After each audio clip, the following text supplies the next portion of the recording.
Good morning everyone. Today हमारी topic है momentum. Last time हम लोग पढ़े थे about inertia.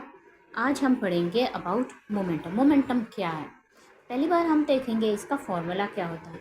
Momentum actually P से डिनोट होता है।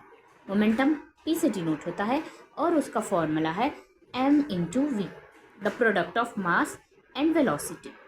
इसका मतलब है कि ऑब्जेक्ट मोमेंटम के लिए हमें किसी ऑब्जेक्ट का मास और ये ऑब्जेक्ट मूव होता है उसकी वेलोसिटी के बारे में बोलना होता है।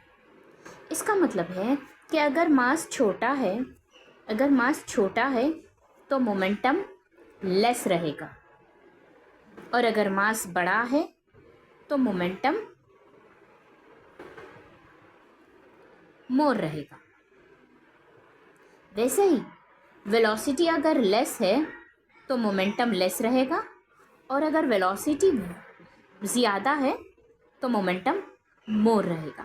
इट मीन्स कि कभी बॉडी तो मोमेंटम का एक्चुअल मतलब क्या निकलता है इससे कि मास किस तरह से या कितनी वेलोसिटी से मूव हो रहा है। This is called as momentum. Mass m कितनी वेलोसिटी से मूव हो रहा है, this is whole system is defined as momentum.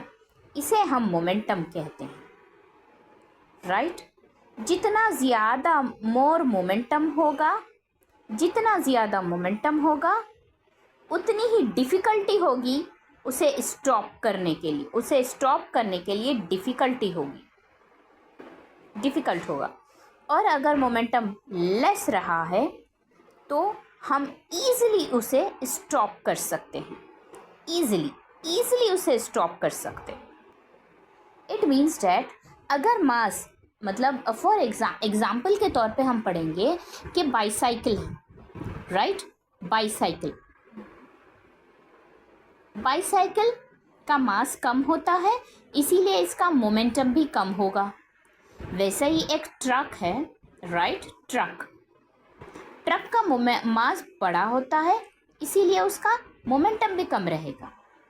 अब अगर इसका मोमेंटम कम है तो हमें आसानी है साइकिल रोकने के लिए, और अगर इसका मोमेंटम ज़्यादा है बिकॉज ऑफ मास तो हम बहुत डिफ़िकल्टी होती है ट्रक को रोकने के लिए। This is called as momentum. तो मोमेंटम का मतलब होता है a body which has gain mass. Body की जो मास होती है वो मास कितने वेलोसिटी से मूव हो रही है, और जब ये मास मूव होगी तो हमें उसे स्टॉप करने में कितनी डिफ़िकल्टी होगी या ईज़िली हम उसे स्टॉप कर सकते हैं। That is called as momentum. I think students you have understood very well about my explanation. कि और अगर आपको लगे कि मेरा एक्सप्लेनेशन क्लियर नहीं है, you can text me, you can comment on my video so that I can get more inspiration from your comment. And please before going to end my topic हम इसका ना यूनिट भी पढ़ लेंगे, क्योंकि हमारे मोमेंटम में ना वेलोसिटी मौजूद है इसीलिए मोमेंटम वेलोसिटी भी वेक्टर है, इसीलिए मोमेंटम भी वेक्टर होता है।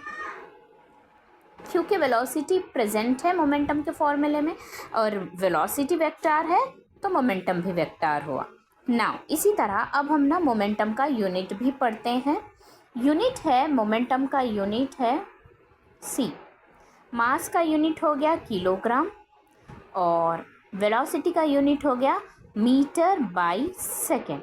तो इस हिसाब से मोमेंटम का यूनिट हो गया kg, मीटर पर सेकेंड। ये MKS में होता है और CGS में होगा ग्राम, सेंटीमीटर पर सेकेंड, और मोमेंटम का SI में होगा Newton second. This is the all for today about momentum. Hope you understand my topic. मुझे लगता है कि आपको शायद अच्छे से समझ में आया मोमेंटम क्या है। हम नेक्स्ट वीडियो में नेक्स्ट टॉपिक इम्पॉर्टेंट आपके लिए लेकर आएंगे।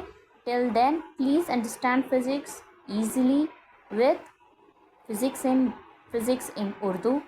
Please subscribe me. Have a nice day. Bye bye.